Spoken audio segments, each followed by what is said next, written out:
गांधीजीचा चरखा या ध्वजावर गेला।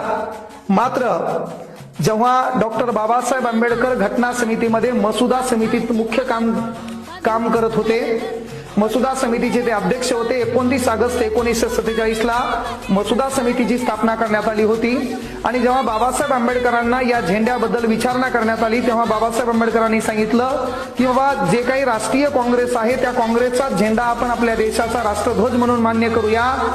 मात्र त्याच्यावर हे गांधीजीचं हे दुगदुग नसावं आणि म्हणून बाबासाहेब आंबेडकरांनी काय केलं, शौर्यांचं प्रतीक असणारं जे काही सम्राट अशोक यांचं सारनाथ या स्तंभावर असणारं जे काही अशोक चक्र आहे हे हळूहळू त्यांनी चरखा बाजूला केला बाबासाहेब आंबेडकरांनी आणि त्यांच्या बुद्धीनं महत्वाची गोष्ट या ठिकाणी काय आलं तर बौद्ध धम्माचं धम्मचक्र ज्याला आपण अशोक चक्र असं म्हणतो, हे अशोक चक्र म्हणजे 24 आरे असणारं अशोक चक्र या ठिकाणी आपल्या झेंड्यावर आणलं। ते आणण्याचं परिपूर्ण श्रेय राज्यघटनेचे शिल्पकार डॉक्टर बाबासाहेब आंबेडकरांकडे जातं।